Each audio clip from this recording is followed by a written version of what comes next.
ஒரு ஃபீவருக்கு இந்த அளவுக்கு ஒரு நடுக்கம் ஏற்படுது அப்படிங்கிறது பார்க்குற நமக்கு ரொம்ப ஆச்சரியமா இருக்கு. நடிகராக இருந்தாங்கன்னா யாராக இருந்தாலும் எக்ஸசைஸ் பண்ணுறவனுக்கெல்லாம் நோய் வராதுன்னா அப்புறம் நீங்கள் ஜிம்முக்கு போகிறவங்க ஒருத்தர் கூட நோய் வரக்கூடாது. நம்ம மது அருந்துறது இந்த மாதிரியான பழக்க வழக்கங்களை விட்டுட்டோம். ஒரு ஃபீவர் வந்தாலும் தாங்கக்கூடிய அளவுக்கு நம்ம உடம்பு இருக்குமா? 1990 எல்லா பழக்கத்தையும் விட்டுட்டேன். ஓகே. தண்ணி அடிக்கிறது மாத்திரம் அப்பப்போ கிடைச்சா பிடிச்சிருக்கேன். இப்போவுமா? இப்போ கிடைச்சா பிடிச்சிருக்கேன். இந்த பெண்கள் விஷயத்துல கொஞ்சம் முன்ன பின்ன இருக்கிறது அப்படிங்கிறது வாலிபத்துல ரொம்ப ஒரு இயல்பான ஒரு விஷயம்தான். அந்த ஒரு விஷயமும் தொடர்றதுனால இந்த கை நடுக்கம் இந்த மாதிரியான விஷயங்கள் ஏற்படுதோ? பிரம்மச்சரியம் எத்தனை பிரம்மச்சாரிகள் 100 வருஷம் இருந்துட்டாங்க. ஆணை பொறுத்தவரையிலும் 15 நாளைக்கு ஒரு முறை அதை சுரந்து வெளியில் வந்துடும். செச்சு வச்சுக்கணுங்கிற அவசியமே கிடையாது. அது இருக்கும்போது அந்த உணர்வுகள் வராமல் எப்படி தடுக்கணும்? எந்த வகையான ஒழுக்கமான சாப்பாட்டு பழக்கம் கிடையாது. என்னுடைய கிளாஸ்மேட்ஸ் எல்லாம் நான் முழிக்கிறேன், என் ஜூனியர்ஸை பார்க்குறான், நீங்கள் எப்படி தான் 2 உயிரோடு இருக்கீங்கன்னு கேட்குறாங்க.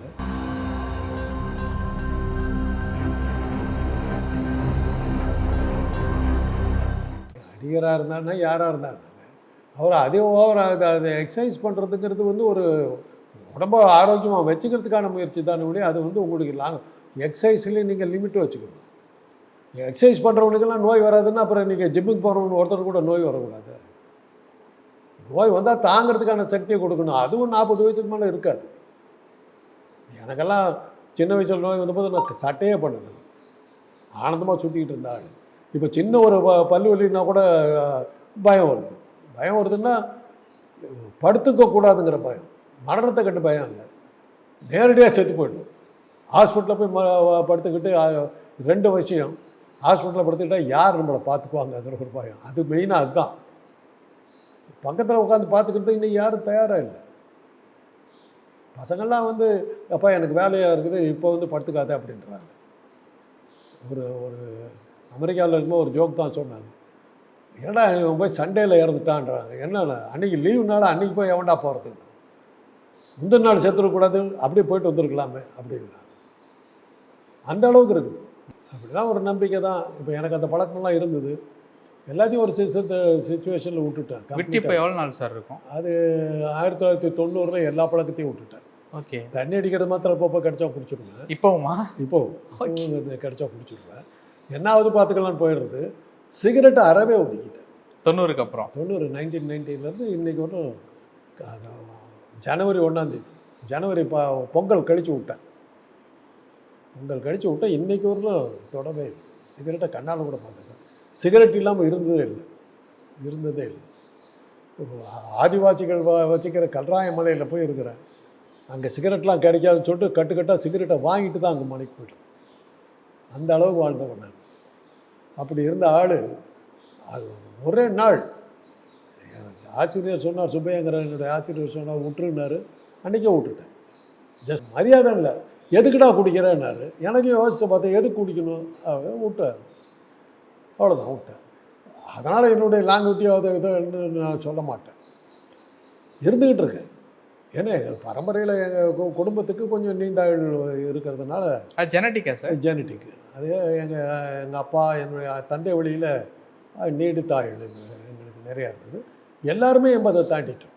ஒரே ஒரு அண்ணனை தவிர மிச்சம் எல்லாருமே 80 தாண்டும். அவர் ஒருத்தர் மாத்திரம்தான் 58லேயே போனார். ஒருத்தர் மாத்திரம்தான்.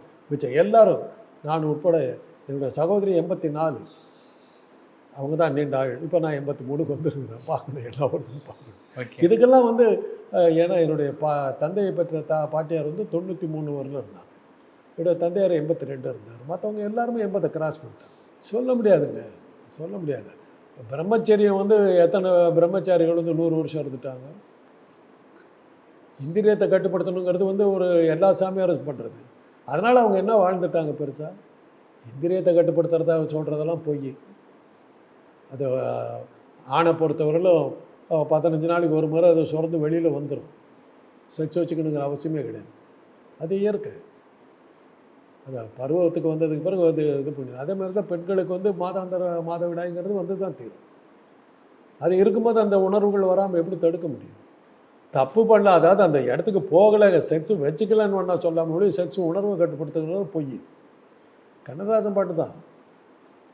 வேதமெல்லாம் காதலையே மறுப்பதில்லையே, அது வேதம் செய்த குருவை கூட விடுவதில்லையே. காட்டுக்கு போன முனிவரையும் வீட்டுக்கு திருப்பிய விஷயம் இதுன்னு எழுதினார். அதான் கண்ணதாசன் எழுதினார். அப்போ வந்து உடல் ஆரோக்கியம் ஒரு 40 கடந்தும் 50 கடந்தும் இருக்கிறதுக்கு என்னதான் வழி?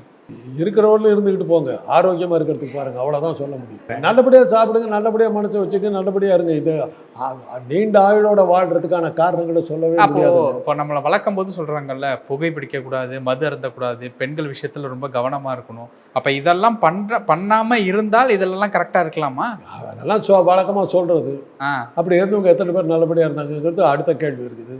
இப்போ நான்லாம் வந்து அந்த இந்த விதிமுறைகளெல்லாம் தகர்த்துக்கிட்டு வந்தவன். நான் எந்த வகையான ஒழுக்கமான சாப்பாட்டு பழக்கங்களும் கிடையாது. நீங்கள் சொல்கிற எதுவுமே என்கிட்ட இருந்ததில்லை. எப்படி இருந்தேன்னு தெரியாது. என்னுடைய கிளாஸ்மேட்ஸ் எல்லாம் நான் முழிக்கிறேன், என் ஜூனியர்ஸை பார்க்குறான், நீங்கள் எப்படி தான் ரெண்டும் உயிரோடு இருக்கீங்கன்னு கேட்குறாங்க. என் குடும்பத்திலே பல பேர் கேட்குறாங்க, எப்படி நீ இருந்துக்கிட்டு கேட்குறாங்க. என்னுடைய உறவுக்காரர்கள் சில பேர் வந்து பால் கூட குடிக்காமல் அசைவ உணவே கண்ணால் கூட பார்க்காம இருந்தவங்களாம் இருக்காங்க. ஒரு விபத்தில் அவர் இறந்து போயிட்டார். அதான் எல்லாம் சொன்னாங்க, உயிரோட இருந்து போய் இந்த சுகத்தை அனுபவிக்காம பால் தயிர் கூட சாப்பிடாம இருந்ததுல என்ன பிரயோஜனம்? போகிற நேரம் வந்தால் போய்த்தாங்க. இதுக்கெல்லாம் வந்து பகுத்தறிவுக்கு அப்பாற்பட்டு தான் நம்ம பேச முடியும். ஓகே, நீண்ட ஆயுளுங்கிறது வந்து இருக்கிறவர்னு அது எப்படி இருக்குதுங்கிறது வந்து நம்ம நிர்ணயிக்க முடியாது. ஒரே ஒரு விஷயந்தான் உறுதியானது, மனித உயிருள்ள பொருட்களுக்கு உறுதியான ஒரே ஒரு விஷயம், உயிரோட பிறந்த அத்தனையும் செத்து தான் ஆகணும். அது என்னைக்குங்கிறது பார்க்கணும். இந்த நாள் தள்ளி போடலாமே ஒரு வராமல் பிறந்தவர்களாக செத்து தாங்க ஆகணும். அது நீங்கள் மிகப்பெரிய கோடீஸ்வரராக இருக்கலாம், உலகத்தில் இருக்கிற அத்தனை பணமும் உங்கள் பாக்கெட்டில் இருக்கலாம். ஒரு பெரிய தொழில் இது பேர் ஒரு மருத்துவக் கல்லூரி நடத்திக்கிட்டு இருந்தார்.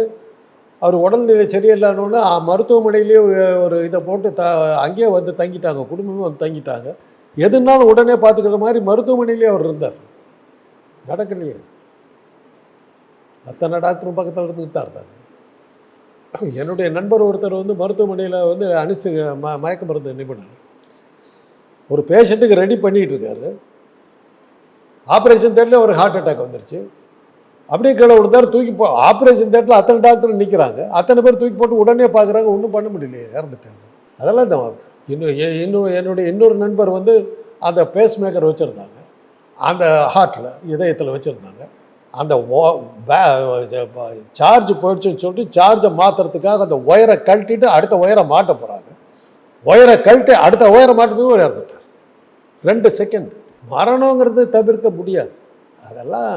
அதெல்லாம் இல்லைன்னா நம்ம மனுஷன் போடுற ஆட்டத்துக்கு அளவு இல்லாமல் போகுது. இப்போ சிவாஜி அவர்கள் கூட கடைசி காலகட்டத்தில் ஃபேஸ் மேக்கர் வச்சுட்டு தான் ரொம்ப நாள் இருக்கு. என்ன எதுக்காக சார் வைக்கிறாங்க? அது இதய துடிப்பை சீராக்கிறது. ஓகே, இதய துடிப்பை சீராக்கிறது வந்து நிமிஷத்துக்கு 72 தடவை துடிக்கணுங்கிறது ஒரு கணக்கு. அது 72 துடிக்காமல் இர்ரெகுலராக இஷ்டத்துக்கு 100 தடவை துடிக்கிறது, இல்லாட்டி 50 தடவை துடிக்கிறது, இல்லாட்டி 40 தடவை துடிக்கிறது, இல்லாட்டி கொஞ்சம் துடிக்காமையே நிற்கிறது, இந்த மாதிரிலாம் பண்ணிக்கிட்டு இருந்ததுன்னா பேஸ் மேக்கர் வச்சு அதை கரெக்ட் பண்ணணும். அது கரெக்டாக ரெகுலர் ஒரு பேட்ரி வச்சுருப்போம். அந்த பேட்ரி வந்து ஒரு 2 வருஷத்துக்கு ஒரு தடவை மாற்றணும். அந்த மாதிரிலாம் இருந்தது. அப்புறம் என்னாச்சுன்னா லைஃப் லாங் ரீசார்ஜபிள் பேட்டரின்னு வச்சுட்டாங்க. கொடுத்ததுக்கு பிறகு அந்த ரீசார்ஜபிள் பேட்டரி வச்சு தான் சிவாஜி ஐயாவுக்கு வச்சாங்க. ஆனால் அதுக்கப்புறமும் வயோதிகம் வந்துருச்சு. அது அவரே தெரிஞ்சுக்கிட்டார், அவருக்கு தெரிஞ்சிருச்சு. அவர் சொன்னார், நாடகம் முடிய போகுது, திரை உழுவுற நேரம் வந்துருச்சு.